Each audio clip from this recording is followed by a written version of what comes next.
Hello, Dr. Dennis Godby. Thank you for joining us at Share the Power, because knowledge is power. And we so appreciate your expertise and skill and love for holistic medicine. And you'll be sharing with us so much about your Walk USA. I can hardly wait for you to actually talk about that. But first, let us know who you are and what you do and what your clinic is about, what conditions you are treating, what kind of patients you have, who should be calling your clinic, and then we'll talk a little bit BioImmersion and your fabulous purpose that you are putting out with so much love and dignity. Thank you. So yes, as Doria said, I'm Dr. Dennis Godby. I'm actually originally from Sacramento, and I came back to Sacramento 19 years ago to open my practice. And so the things to start off with would be that the two biggest issues in my life have been social justice and health. Mm-hmm. And so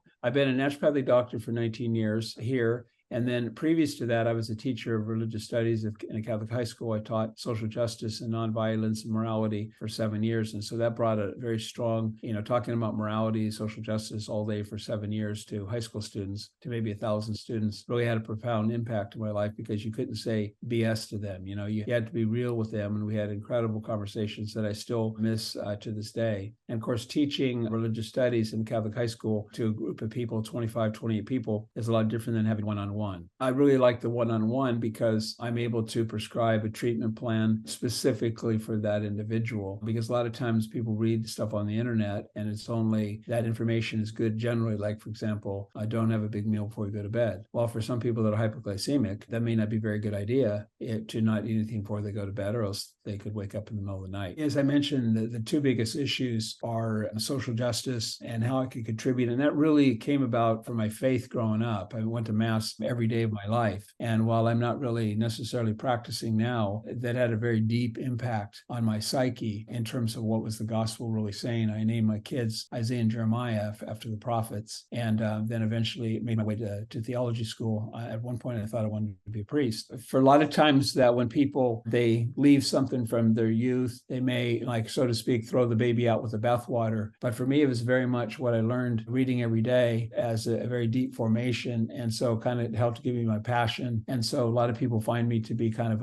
intense throughout of all the variety of things, which would lead me to do my first run from Canada, from Corvallis, Oregon, to running through your neck of the woods up in Seattle area, all the way to Calgary, Alberta, Canada in 1978 to promote exercise and nutrition when I was 21 on my way to 22 years of age. And then eventually to run across the United States, 84, 85, to protest U.S. policy in Central America back during the Reagan administration, during the time when the U.S. was giving a lot of aid to the Contras in Nicaragua. So that was the main thing that really, again, the faith and liberation theology that I learned, that I had started learning when I was young. And then as I became an adult, I began to learn about that. I could not accept the fact that people were hungry and there didn't need to be people, the injustice that were going on for people just working for their own rights. So that was very much scandalized me. And so I had to get involved in that. Then in 2011, we ran across the United States for naturopathic medicine, my two sons, nephew, and I. And then a few other runs came along, and now I'm walking across the United States for health equity, which I'll talk about later. Yes. And so in your clinic, I love that you combine, by the way, social justice. That's like my jam in terms of my own research and work. What kind of conditions do you see most in your clinic, and what are your favorite BioImmersion products, being that we do want to mention? Oh, yeah, definitely. Yeah, definitely. I definitely have my favorite BioImmersion products. And Sean and I used to talk a lot about the products, and he used to help me out with protocols. And, in any case, the conditions that I treat a lot of one of them is anxiety. And I oftentimes say that if you don't have anxiety, you're not paying attention. And some depression, menopause, a lot of menopause, perimenopause, bioidentical hormone replacement is probably the top thing. Diabetes and fatigue, like a lot of people do, autoimmune disease, digestive issues. So, primary care concerns. We're actually legally the the Diabetes Naturopath Center because my mom died from diabetes and congestive heart failure, kidney disease. And so I wanted to do something that I thought that was really lifestyle changes where you could have the most impact lifestyle. And then I realized that wasn't going to work out with diabetes. My advisor in college, Dr. Tom, told me at medical school, he says, don't do something specific like Diabetes Naturopath Center because you need to go general and then you could focus. And of course, I didn't listen to him. And then after about a year or two, I decided that wasn't going to work out. So that was also the time in 2005, 2006, 2007, when Suzanne Summers was at her peak, writing a lot of books on hormone replacement. And so phones were ringing off the hook for hormones. So that's when I became, an expert in hormones, or at least I tried to become. I never thought I'd be doing hormones, but now it's really a great window being able to treat a lot of women, which I really enjoy, because probably 70% of my patients are women, and certainly perimenopause, menopause is a way that I could, from a guide perspective, I could show that I care. And I can really understand them, not just in terms of the physical part of estrogen and progesterone or testosterone, but also that I care about who they are and what they're about and their relationships and everything, sometimes even to the point of talking with people about things that they may never even shared with their husbands before. Right, of course. Where they have that, because trust is the most important thing for me in any relationship. Trust is the most important thing. No matter what I say, the person's going to say, well, he may not be actually correct, but he didn't say it to mislead me, or he did it because that's what he believed to be true. I'm probably wrong all the time, but I never intend to mislead somebody, So they know it comes with a good reason for saying it. A lot of primary care conditions. I treat a few kids, not too many. And then in terms of the BioImmersion products, probably our number one product is Cranberry Pomegranate for UTIs. That's our go-to for UTIs. It seemed to work really well. It doesn't really seem like over the years of people, if they started that early on, that they didn't need antibiotics, which was nice. And I'm not anti-antibiotic. An antibiotic actually saved my son's life when he was 6. He's now 33. So I tell people use that story of all the times because I want to demonstrate to people that, that I'm always going to reach first for a natural medicine when possible. But just like if I were to get in a car accident, I would go to the emergency room, not to see another naturopathic doctor. And so everything has its time and place. I just think that pharmaceuticals are overused. So I also like Fructo Borate for helping to prevent osteoporosis with connection with vitamin D and the boron. That seems to be really helpful. Also, energy we've used for increasing ATP production, the apple peels and all that works really good. The glucosinolates and sulforaphanes for immunity, also good. And then I think that we've used Supernatant for C. diff infections, and we kind of always make sure we have a bottle or two of that because people come in from time to time with C. diff infections. And then in general, the probiotics, the number 7s, systemic booster, and other ones, the original has been good for. I always told the story of Sean, how he started off in Peace Corps and how he started off with learning a lot about probiotics. And that's kind of like one of the big things for BioImmersion with the probiotics. Yeah. For sure. Yeah, we did start with that and then expanded into the polyphenols and learn all about them 20 years ago before anything was really going on with polyphenols. So it's really interesting to see how the medical field is catching up with it and realizing the importance of these precious ingredients. You are using broad spectrum of our product line. I am so happy to hear it. You obviously have been educated well by Sean, and thank you for letting us know how you use the products. Sharing your knowledge and skill is so important. Well, speaking of trust, Sean was one person that I really trusted. You know what I mean? When he said something, I could trust him that he would say it. So we used to have conversations. You just call randomly and find out how I was doing, and then I would ask him about this product or that product. But I always felt like we had that personal relationship of trust where, I could, and he trusted me, I trusted him. And so it was a really good way. That's kind of my introduction to company, because sometimes we see companies like at the trade shows or our conferences and that kind of thing. But it's amazing how many people I know that I never even seen in person before. I wouldn't recognize them on the street. You know what I mean? Yeah. But I have a graphic designer that's been doing my graphic design for 8 years now. I've never met her in person. Could you send me a picture? I told her one time because I want to see what she looked like. You know what I mean? And so it's kind of interesting though. But I think that's the power of the voice and communication, because when I was back in my 20s, I was terrible on the phone, but I've had tens of thousands of conversations of free 15-minute appointments. And now I love the telephone.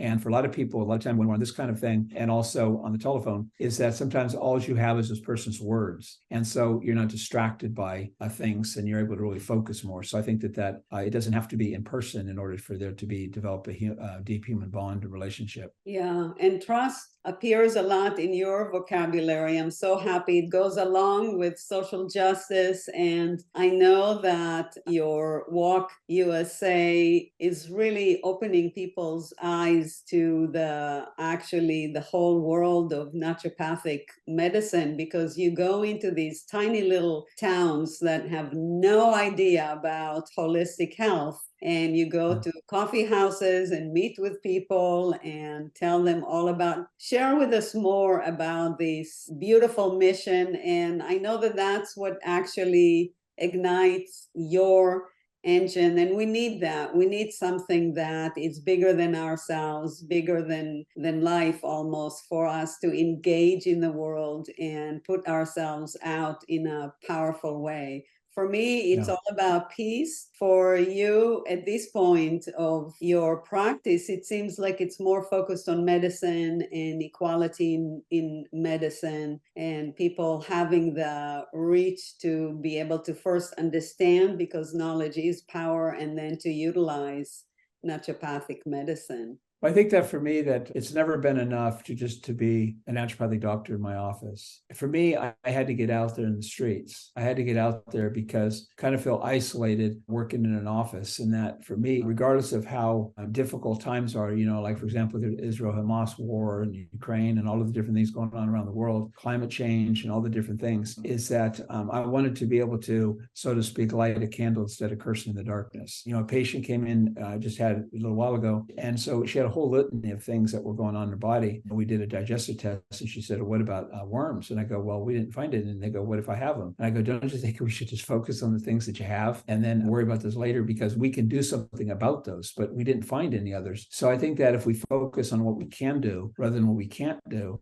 And one of my favorite sayings is, perfection is the enemy of the good. So the perfection would be like, well, unless I'm going to have perfect unless I make a dramatic statement and health equity is totally different after I finish this walk, then I'm not going to do it. And I think that's like being really silly. And it's kind of like being a baby saying you're going to take your ball when people are not nice to you or something. It's like, that's not what it's about. It's about the fact that every single person that I meet on the road is somehow inspired. And all the people that are not on the road, that are my peers, that are my colleagues. I had a story one time dating back, and you never know where things are going to lead. But I told this to an NUNM faculty, or to an administrative person I graduated with back in early 2000 when I was in medical school. We were trying to talk about, the teacher was talking about hypertension in African Americans. And we know that there's about twice as much, statistically, twice as much hypertension among blacks as there is among whites. And so they were trying to explain it genetically and all these different things, the teacher was, and I just couldn't take it anymore. And I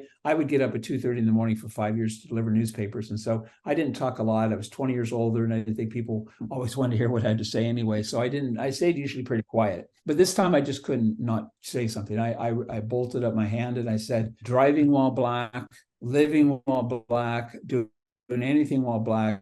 I mean, don't you think that increases your stress level? I mean, I totally get, for me, it's like obvious that blacks have higher blood pressure just being black in America. And then I don't remember what the teacher said. I don't remember what what my students said after. A Jamaican woman came over to me after me. Thank you so much for saying that. I really appreciate it. And to me, it was like, there was nothing heroic or anything about it. It was just obvious that they were missing the main point. And so I think that was, probably formative, along with my, the rest of my life, that we need to speak out. So what happened was, how this walk came about was during COVID, people were arguing about masks, no mask, vaccines, no vaccines. And I just got sick of it. I got really tired of it, because I wasn't like really on sides. I just want to be, I don't need to be right. I need to be accurate. That's my goal, is to be accurate, not to be ego, like, oh yeah, I told you that. That's the way it really is supposed to be. So people arguing, and it was really bad. It's hearing this every day. And then George Floyd and Black Lives Matter and all of these different things came about that I decided that, what am I doing about it? I wasn't even very aware of health equity at that time. And I felt very ignorant about it. Here I am, a social justice advocate. I'm also a naturopathic doctor. These are the two biggest issues.